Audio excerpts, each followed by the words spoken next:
Selanjutnya, dilakukan pengukuran absorbansi untuk menentukan kemurnian dan konsentrasi dari sampel DNA yang diekstraksi dengan spektrofotometer UV visible. Spektrofotometer merupakan suatu alat yang dapat digunakan untuk mengukur absorbansi dari suatu sampel berdasarkan hukum Beer-Lambert. Langkah-langkah yang dapat dilakukan untuk mengukur sampel adalah sebagai berikut. Pertama, kita perlu menyiapkan sampel yang digunakan untuk pengukuran. Pada praktikum nanti, kita akan menggunakan hasil ekstraksi DNA. Sedangkan untuk percobaan ini, kita akan menggunakan larutan pewarna sebagai sampel. Pada pengukuran selain DNA, biasanya kita juga perlu menyiapkan kontrol. Penentuan kontrol biasanya harus disesuaikan dengan kebutuhan. Kontrol yang digunakan saat ini adalah larutan air steril, karena saat ini kita akan mengukur tingkat kepekatan suatu larutan pewarna. Kedua, kita juga perlu menyiapkan peralatan yang dibutuhkan.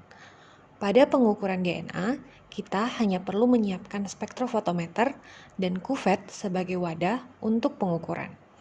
Namun, pada beberapa pengukuran tertentu, kita juga perlu menyiapkan komputer karena kita akan menggunakan beberapa program yang digunakan untuk proses visualisasi. Spektrofotometer dinyalakan dengan menghubungkan kabel daya ke stop kontak, lalu menekan tombol on yang berada di belakang spektrofotometer. Tunggu beberapa saat sebelum digunakan. Secara umum, ada dua mode yang biasanya digunakan, yakni wavelength scan dan single wavelength. Oleh karena spektrofotometer akan mengukur absorbansi yang didefinisikan sebagai jumlah cahaya yang diserap oleh partikel dari larutan, maka kita perlu menentukan panjang gelombang di mana cahaya paling baik diserap oleh larutan sampel kita atau disebut sebagai panjang gelombang optimum. Dalam penelitian, kita biasanya akan banyak mengisolasi dan menggunakan sampel-sampel baru yang mungkin belum ketahui dengan jelas panjang gelombangnya. Oleh karena itu, kita dapat menggunakan wavelength scan terlebih dahulu untuk menentukan panjang gelombang optimumnya. Caranya adalah dengan menyentuh pilihan wavelength scan, lalu mengatur rentang panjang gelombang yang digunakan. Umumnya, kita akan mengatur supaya bisa diukur dari panjang gelombang 300 sampai 800 nanometer yang merupakan rentang panjang gelombang dari sinar tampak atau disebut juga dengan visible light. Kemudian, tekan next sampai muncul tampilan sebagai berikut. Pada bagian kanan bawah terdapat tampilan ikon berbentuk kotak dengan warna putih kebiruan dan juga kotak yang berwarna orange. Kotak berwarna putih kebiruan digunakan saat kita akan mengukur kontrol, sedangkan kotak berwarna orange digunakan untuk mengukur sampel. Urutan pengukuran pada umumnya akan selalu dimulai dengan mengukur kontrol, kemudian dilanjutkan dengan pengukuran sampel. Cara memegang kuvet juga perlu diperhatikan, karena cara memegang ini menjadi salah satu hal yang dapat mempengaruhi hasil pengukuran, sehingga bisa saja hasil pengukuran kita menjadi kurang akurat. Bagian sebelah sini adalah bagian yang akan ditembakkan cahaya, sehingga kita sebaiknya hanya memegang pada bagian atas ini.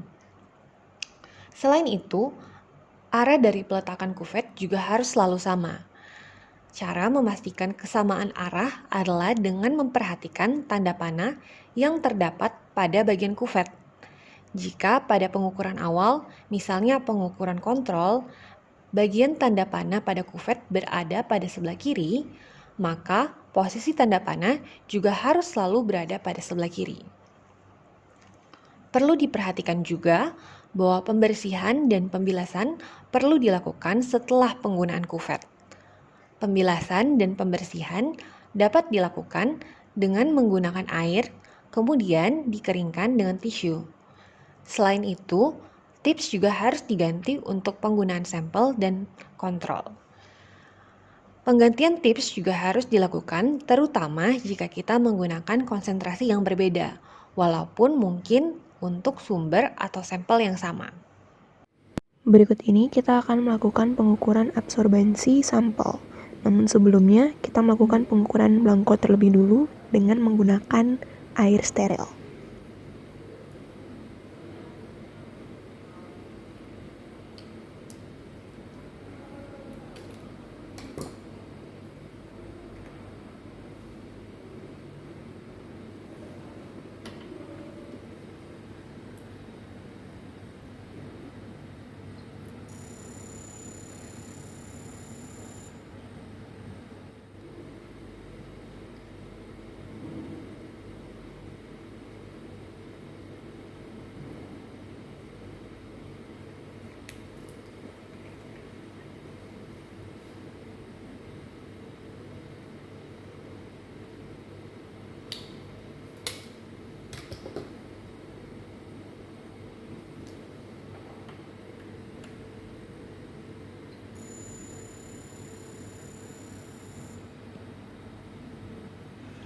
Berdasarkan hasil pengukuran, dapat dilihat adanya pembentukan puncak kurva atau juga disebut peak. Penentuan panjang gelombang optimum dilakukan dengan memperhatikan puncak panjang gelombang yang terbentuk dari hasil pengukuran sampel. Misalnya, pada pengukuran ini puncaknya ada di sekian nanometer. Berarti panjang gelombang optimum untuk larutan sampel yang digunakan ini adalah sekian nanometer. Pengukuran dengan mode wavelength scan juga dapat digunakan dengan menggunakan program di komputer. Penggunaan program ini biasanya lebih dipilih karena data hasil pengukuran dapat disimpan, sementara pengukuran langsung di alat tidak bisa, sehingga memudahkan kita untuk melihat kembali data. Cara untuk melakukan pengukuran dengan menggunakan program dapat dilakukan dengan menyambungkan kabel USB ke komputer, lalu buka program Resolutions pada komputer, dan tunggu sampai terbentuk tampilan seperti ini. Selanjutnya, pilih menu Connect pada program komputer. Pastikan muncul tampilan seperti ini untuk meyakinkan kita bahwa kabel sudah terhubung. Selanjutnya, pilih menu Applications, kemudian kita juga bisa memilih Wavelength Scan. Kita bisa mengatur rentang panjang gelombang yang diinginkan di sini. Setelah kita mengatur rentang panjang gelombang yang diinginkan, kita dapat mengukur kontrol dengan memilih menu Take Reference.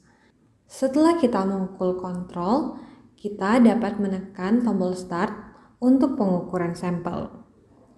Kemudian akan terbentuk kurva yang dapat disimpan dengan memilih opsi icon dari Resolutions, kemudian pilih Export dan pilih Format Excel.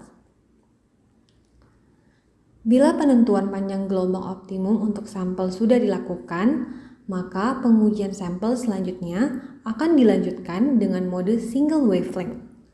Jadi mode ini hanya dianjurkan untuk dipilih jika kita sudah memiliki informasi mengenai panjang gelombang optimum dari sampel yang akan diukur, seperti 511 nanometer untuk sampel yang tadi sudah kita gunakan dan sudah kita ukur menggunakan spektrofotometer UV vis dengan mode wavelength scan. Sedangkan untuk sampel DNA, kita dapat menggunakan 280 nanometer. Pengukuran dengan single wavelength scan relatif lebih mudah. Jadi kita hanya perlu menyentuh mode applications, kemudian kita menyentuh mode single wavelength, lalu mengatur panjang gelombang yang akan digunakan. Misalnya seperti tadi 511 nanometer. Berdasarkan hasil pengukuran dengan wavelength scan untuk sampel ini dan 280 nanometer untuk pengukuran DNA. Selanjutnya, sentuh pilihan panah ke kanan untuk melanjutkan dan lakukan pengukuran kontrol dengan menekan kuvet ataupun kotak berwarna putih kebiruan, kemudian lakukan pengukuran sampel. Ingat, kotak putih kebiruan untuk kontrol dan orange untuk sampel. Urutan pengukuran juga selalu dimulai dengan kontrol dan kemudian barulah sampel yang akan diukur. Hasil absorbensi akan tertera pada menu ini. Pada jenis spektrofotometer ini, kita memiliki mode khusus untuk pengukuran sampel DNA. Jadi kita cenderung akan menggunakan mode ini saat akan mengukur sampel DNA yang telah kita ekstraksi. Perlu diingat, mode ini mungkin tidak kalian bisa temukan pada jenis spektrofotometer lainnya. Cara penggunaannya adalah dengan memilih pilihan Life Sciences, kemudian pilih Nucleic Acids, dan kemudian kita pilih DNA, kemudian sentuh panah ke kanan untuk melanjutkan. Selanjutnya, kita akan meletakkan sampel DNA kita yang telah berhasil diisolasi. Pada spektrofotometer jenis ini, terdapat dua jenis tempat untuk meletakkan sampel. Yang pertama, yang sudah tadi kita gunakan untuk meletakkan kuvet. Dan yang kedua, tempat yang lebih kecil. Untuk pengukuran sampel DNA, kita akan menggunakan tempat peletakan yang lebih kecil. Hal ini dikarenakan sampel DNA biasanya dihasilkan dalam jumlah yang kecil sehingga penggunaan kuvet untuk mengukur konsentrasi dan juga kemurnian DNA justru hanya akan menghabiskan hasil isolasi DNA kita. Pada tempat peletakan yang lebih kecil, kita hanya akan menggunakan 2 mikroliter sampel sehingga jadi lebih irit dan juga awet. Proses dilakukan dengan hati-hati. Pastikan tips tidak menempel pada tempat peletakan. Setelah sampel diletakkan, maka kita perlu menyentuh panah ke kanan atau kalau di tampilannya itu ada kotak yang berwarna putih kebiruan untuk kontrol dan juga kotak berwarna orange untuk sampel.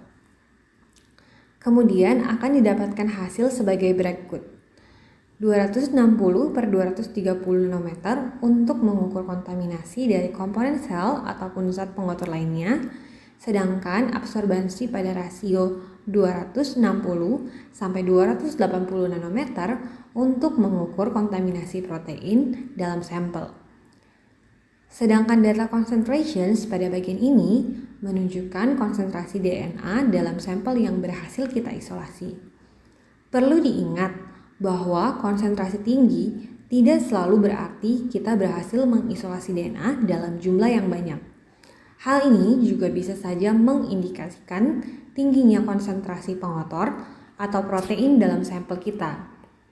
Sehingga kita perlu selalu membandingkan hasil yang diperoleh pada bagian concentrations dengan data absorbensi pada rasio 260 per 230 dan 260 per 280 nanometer.